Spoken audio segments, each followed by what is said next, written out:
Share में काफ़ी अच्छा ब्रेकआउट आता हुआ दिखाई दे रहा है हमें। यहाँ से शेयर ये 26 अक्टूबर को हमने देखा था 23 के अंदर शेयर उसके बाद लगातार वापस ऊपर की ओर भागा है और आने वाले समय में हम इसको ये मान के चलते हैं कि 1 साल का अगर हम सिनेरियो लेके चलते हैं तो शेयर 800 और 900 को ईज़िली टच कर सकता है और 6 टू 7 मंथ्स का अगर हम एक सिनेरियो लेते हैं, तो शेयर अपने करंट प्राइस से 750 रुपीज़ तक आसानी से पहुँच सकता है। स्टेट बैंक ऑफ इंडिया यानी एसबीआई इंडिया का लार्जेस्ट पीएसयू बैंक है। ये भारत का मल्टीनेशनल बैंक है और इसकी 31 कंट्रीज में ब्रांचेस हैं।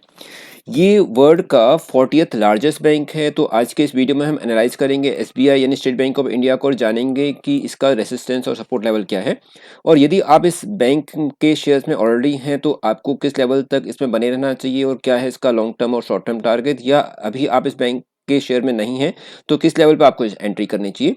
तो बने रहिए मेरे साथ इस वीडियो में शुरू से लेकर अंत तक। साथ ही यदि आप मेरे चैनल में नए हैं तो प्लीज़ मेरे चैनल को लाइक एंड सब्सक्राइब जरूर कीजिए। तो आइए एनालाइज करते हैं एसबीआई बैंक के शेयर को।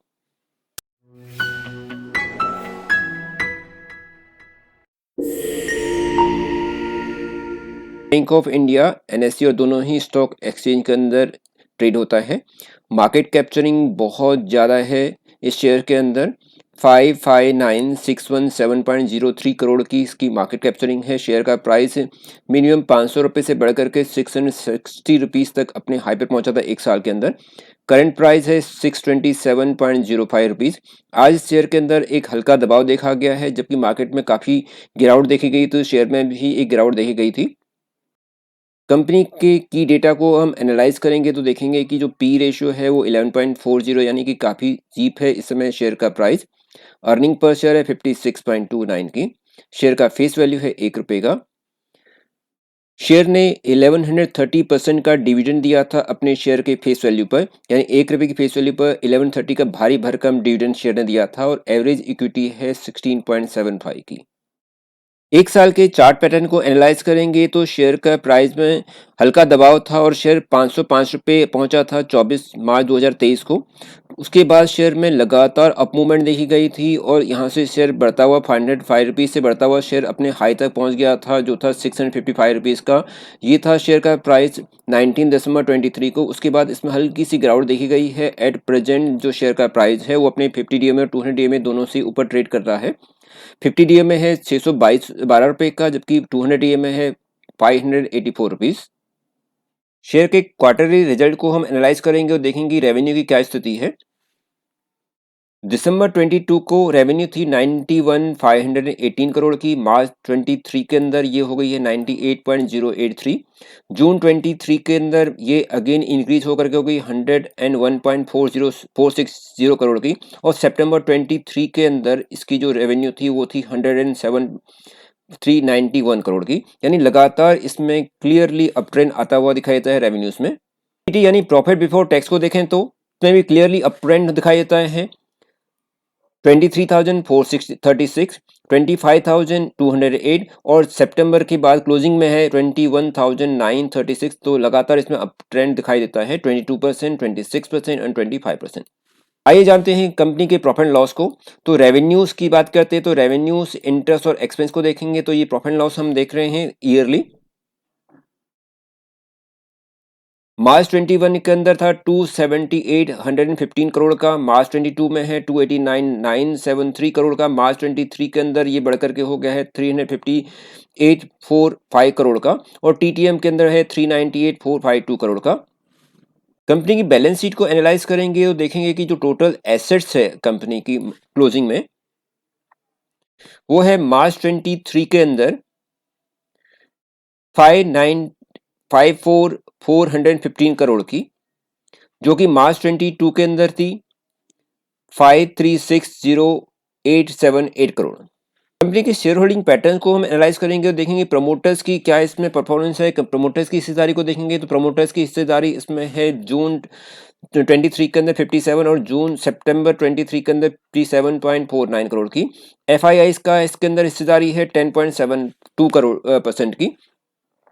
इसके अलावा डीआईएस और जो म्यूचुअल फंड्स हैं उसकी इसमें बहुत ज़बरदस्त इसके अंदर इन्वेस्टमेंट है। 24.36% का इन्वेस्टर जो हैं वो म्यूचुअल फंड और other banking sector, financial sectors हैं, और पब्लिक के इसके अंदर है 7.41% की हिस्सेदारी।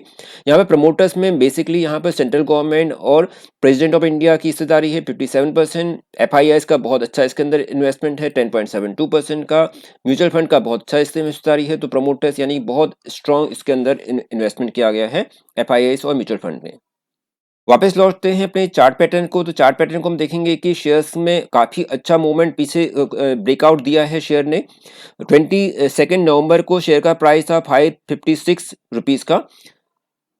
यहाँ से हम देखेंगे कि शेयर 556 की जो कि नवंबर के अंदर था, नवंबर के अंदर से ही बढ़ता हुआ शेयर ऊपर भागा था और इसने अपना नया हाई बनाया था 660 रुपीज़ का, जो था 20 दिसंबर को। यानी नवंबर 22 से लेकर के 20 दिसंबर तक एक ही महीने के अंदर शेयर लगभग 100 रुपये चढ़ा था। उसके बाद शेयर में एक हल्की गिरावट देखी गई है और अभी का जो शेयर है उसमें एक डाउन ट्रेंड हम देख रहे हैं, और शेयर अब इस समय जो क्लोजिंग इसका दिया है वो है 627 रुपीज़ का। यदि हम शेयर को एनालाइज करेंगे तो हम देखेंगे कि जो शेयर है वो अपने लो पर गया था, जो था कि 502 रुपीज़ का। इसको हम देखेंगे ज़्यादा दूर नहीं जा रहे हैं, ये था 1 फरवरी 23 को, यहाँ पे शेयर का प्राइस था 503 रुपीज़ का। इससे पीछे थोड़ा सा हम और चलते हैं तो इस शेयर 500 रुपये का था। 500 रुपये से शेयर बढ़ता हुआ एक साल के अंदर यानी कि फरवरी 23 और अभी हम जनवरी 24 के अंदर हैं, तो यहाँ से शेयर भागता हुआ पहुँचा है अपने 600 रुपये 650 रुपये के हाई पर पहुंचा है। शेयर 150 रुपीज़ को इसने पहुंचाया है एक साल के अंदर। शेयर में थोड़ा सा हमने देखा है कि इसके अंदर हल्की गिरावट इसके बाद आई थी, जो कि 543 रुपये से पहुंच गया था। उसके बाद शेयर में काफ़ी अच्छा ब्रेकआउट आता हुआ दिखाई दे रहा है हमें। यहाँ से शेयर ये 26 अक्टूबर को हमने देखा था 23 के अंदर शेयर उसके बाद लगातार वापस ऊपर की ओर भागा है, और आने वाले समय में हम इसको ये मान के चलते हैं कि एक साल का अगर हम सिनेरियो लेके चलते हैं तो शेयर 800 और 900 को इजी टच कर सकता है, और 6 to 7 मंथ्स का अगर हम एक सिनेरियो लेते हैं तो शेयर अपने करंट प्राइस से 750 रुपीज़ तक आसानी से पहुंच सकता है।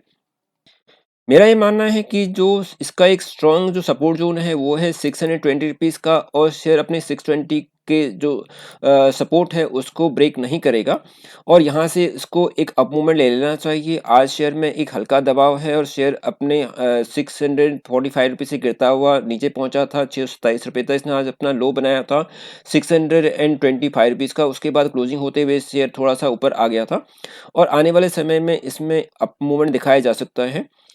तो 620 रुपीज़ के एक स्टॉप लॉस को हम फॉलो करते हुए अपने इस शेयर में इन्वेस्टमेंट करके एक 750 रुपीज़ के टारगेट के लिए इसमें इन्वेस्टमेंट कर सकते हैं।